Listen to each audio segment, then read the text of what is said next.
Halo sahabat Novis, balik lagi di Behind the Skin.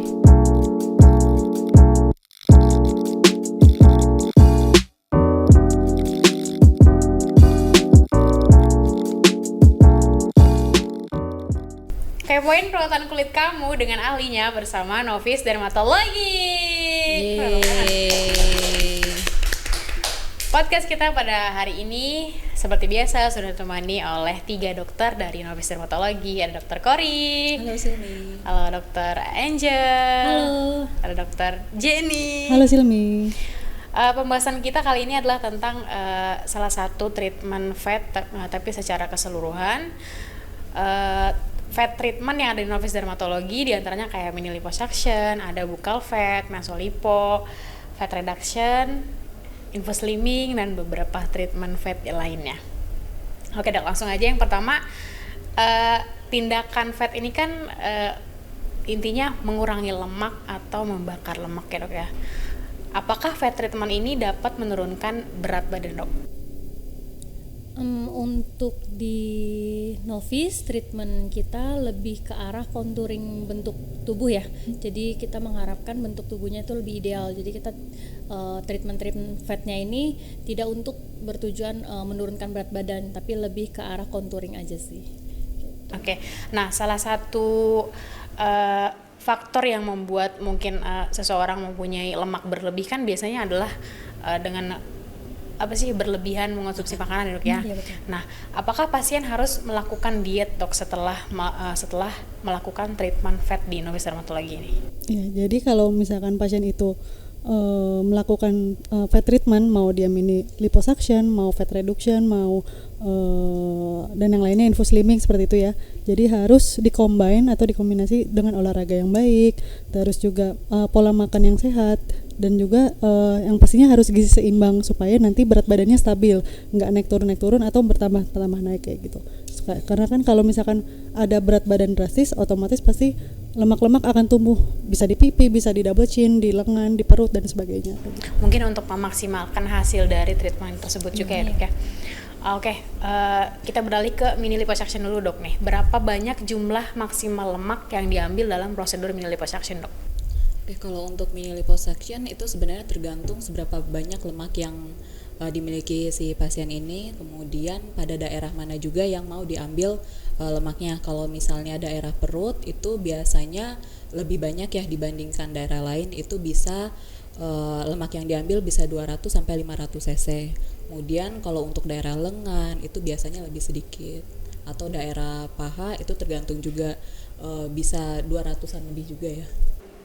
Oke, mini liposuction ini kan termasuk salah satu tindakan bedah ya dok ya, masuknya operasi. Nah, berarti kan dia nantinya akan butuh pemulihan setelah treatmentnya. Nah, ada nggak sih dok kayak misalnya ada pasien yang kurang merasa maksimal dalam prosedur mini liposuction ini, kemudian dia ingin mengulangi treatmentnya. Nah, butuh jeda waktu berapa lama dok dari treatment pertama yang dia lakukan? Untuk jeda waktu dari pertama kali dia treatment mini liposuction ke mini liposuction berikutnya biasanya kurang lebih sekitar 3 bulan. Jadi karena 3 bulan itu baru kelihatan benar-benar hasil maksimalnya lah gitu. Jadi sebulan pertama kita lihat dulu kontrol dari si bengkak pos tindakannya, nanti untuk di bulan ketiga baru benar-benar kelihatan hasil maksimalnya. Nanti kalau misalnya pas di 3 bulan itu dia merasa kurang dan dirasa perlu melakukan pengulangan tindakan, ya di 3 bulan itu biasanya sudah bisa dilakukan pengulangan tindakan mini liposuction lagi gitu. Oke, berarti memang butuh jeda waktu yang lumayan lama ya dok ya untuk melakukan pengulangan tersebut. Dan perlu dipastikan juga pasiennya udah nggak ada rasa nyeri atau misalnya bengkaknya sudah nggak ada, terus lubang tempat kita melakukan tindakan juga sudah tertutup dan udah nggak basah lah intinya, maksudnya udah nggak ada keluhan kering yang lah lain. ya. Dan nggak ada suntik mesoterapi lagi ya, Iya, 1 betul. bulan sebelum tindakan. Oke. Ada kandidat tersendiri nggak sih dok untuk pasien-pasien yang ingin melakukan mini liposuction tersebut? Yang pasti dia harus punya lemak ya. Kayaknya semua orang punya lemak deh.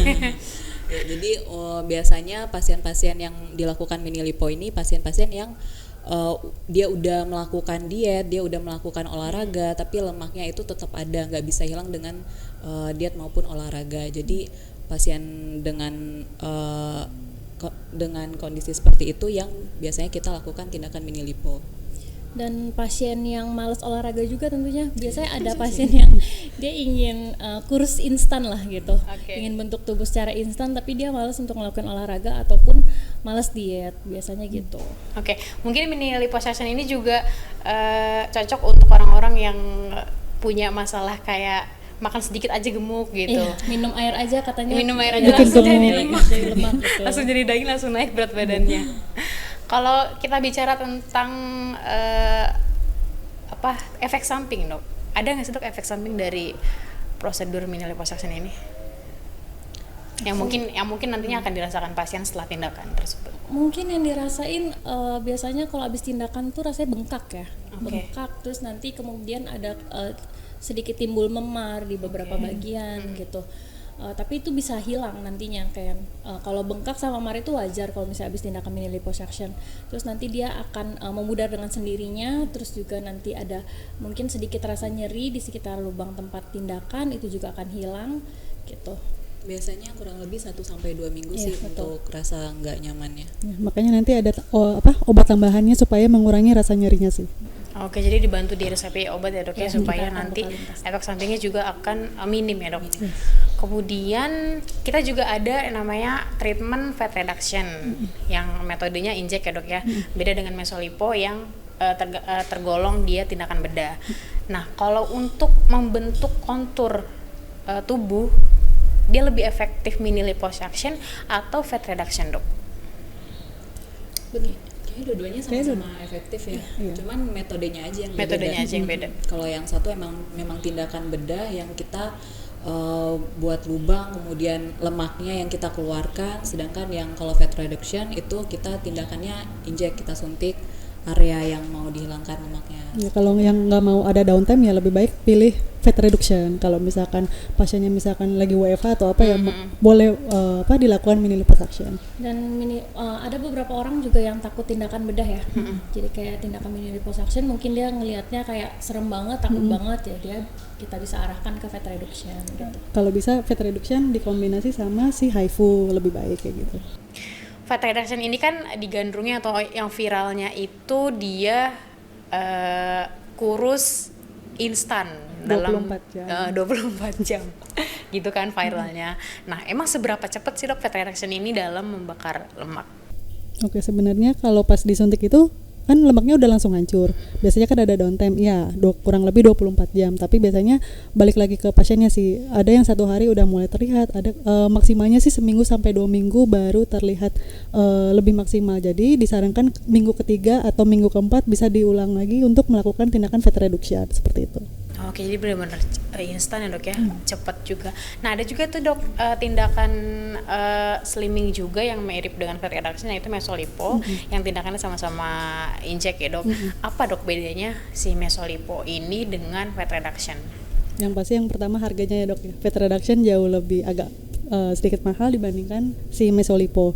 Terus kalau misalkan dia fat reduction tanpa perlu olahraga, lemaknya sudah hancur. Kalau misalkan suntik mesolipo, kita itu kayak butuh gerak lebih banyak supaya nanti obatnya baru diserap tubuh seperti itu. Kita beralih ke buccal fat removal ya, Dok, ya. Si buccal ini kan tindakan yang untuk meniruskan pipi ya, Dok, ya. Ada juga kita satu teknologi HIFU. Nah, apa, Dok, bedanya si HIFU sama si buccal fat ini yang sama-sama fungsinya untuk meniruskan pipi katanya? Kalau misalnya untuk buccal kita udah pasti tindakannya pembedahan ya. Jadi kan lemaknya udah pasti diambil, terlihat benar-benar diambil. Sedangkan kalau misalnya HIFU itu lebih ke arah sebenarnya untuk lifting wajah, lifting bagian pipi yang kendur segala macam. Kalau misalnya buccal itu benar-benar lemak yang kita ambil. Jadi kalau misalnya sudah ambil udah pasti pipinya yang tadinya cabi akan jadi lebih tirus, lebih V-shape gitu. Kalau misalnya HIFU mungkin ke lebih ke arah pipi yang kendur, jadinya yang kendur jadi lebih kencang, lebih lift gitu, lebih ngangkat lah gitu.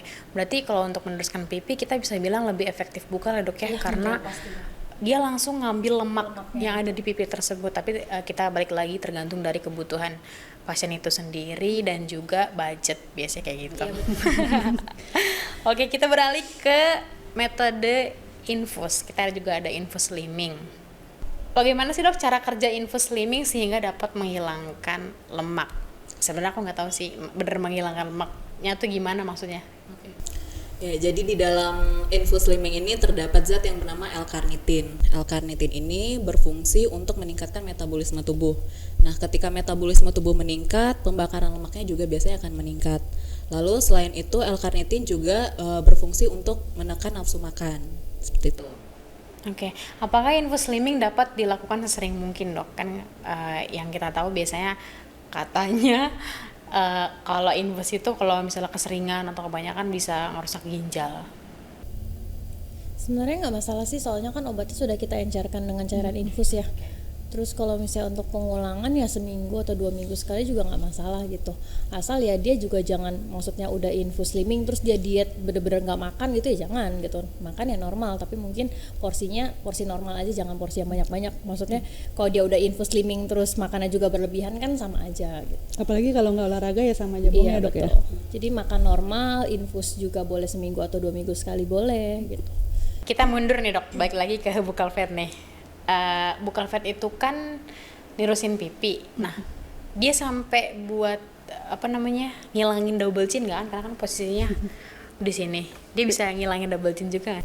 Oke, jadi kalau untuk buccal fat removal kan lebih concern ke pipi tengah bagian bawah sini. Kalau misalkan sekaligus untuk menghilangkan double chin kan beda area. Kalau double chin itu kan lemak submental, beda. Ini lemak pipi, ini lemak di bawah dagu. Jadi kalau misalkan mau hilangin dua-duanya ya buccal fat atau fat reduction, seperti itu. Tidak bisa kita buccal fat tapi lemaknya ketarik juga ke atas, itu udah beda area. Udah beda gitu, ya. Iya. Jadi mendingan dipakai fat reduction aja. Iya. Untuk double chinnya. Tapi biasanya pasien kalau habis dibukal area double chinnya juga Biasanya terikut, maksudnya akan lebih kecil karena Ketarik ya? karena bagian sini sudah kosong, jadi ya akan ikut ketarik juga. Cuman ya emang nggak semaksimal itu, nggak bisa hilang langsung gitu. Cuman ada perubahan lah dikit di double chin. Lumayan lah Lumayan. ya, lumayan narik juga, lumayan lebih kecil lagi gitu double chinnya. Iya.